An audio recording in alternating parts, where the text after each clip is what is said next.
Coba kita perhatikan Bapak dan Ibu bahwa pada penggalan pertama misalnya, Allah tidak ada Tuhan selain Dia yang maha hidup lagi terus-menerus mengurus yaitu makhluknya. Nah, kita lihat pada ayat ke-9-nya. Pada ayat ke-9-nya, Dialah yang maha tinggi lagi maha agung. Bahwa walaupun terpisah tempatnya, namun kita bisa merasakan benar bahwa antara penggalan pertama dan penggalan ke-9 itu menerus sesungguhnya.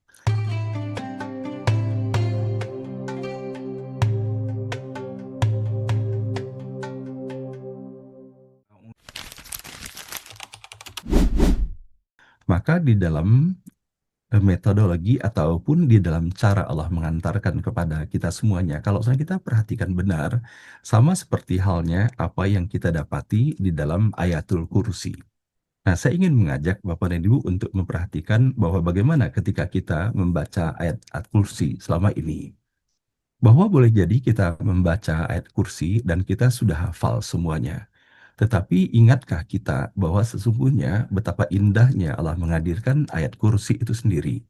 Bahwa ayat Kursi kalau sudah kita perhatikan dan kita lebih mudah sekarang ini dikarenakan memang para ulama dan mufasir telah menempatkan tanda-tanda baca bagi kita semuanya.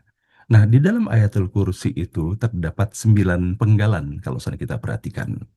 Allahu la ilaha illa huwal hayyul qayyum itu adalah penggalan pertamanya.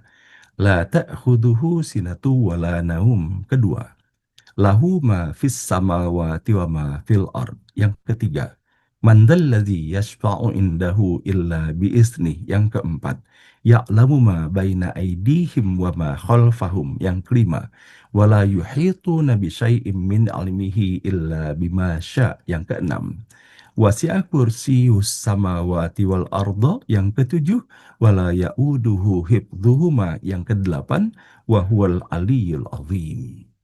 Dan itulah 9 penggalan yang terdapat di dalam ayatul kursi itu, yang kalau seandainya kita perhatikan bahwa setiap penggalan itu betul-betul berdiri dengan sempurnanya.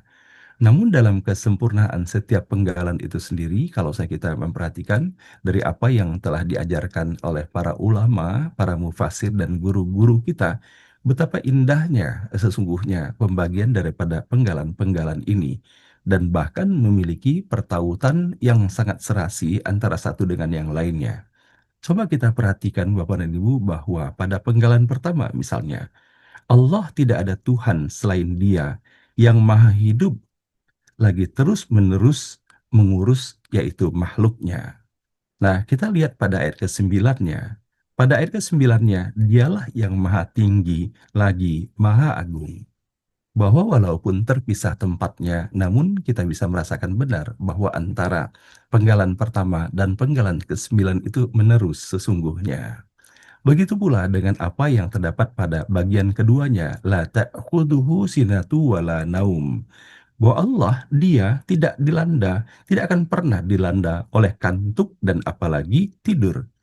Nah, kita lihat bahwa pada bagian ke-8-nya di dalam ayat ini, bahwa Dia tidak merasa berat di dalam memelihara keduanya. Dan kemudian kita melihat pula pada penggalan ketiganya, miliknya lah apa yang ada di langit dan apa yang ada di bumi.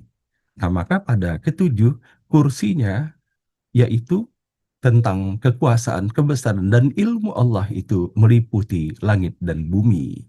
Nah, pada bagian keempatnya, tidak ada yang dapat memberi syafaat di sisinya tanpa izinnya.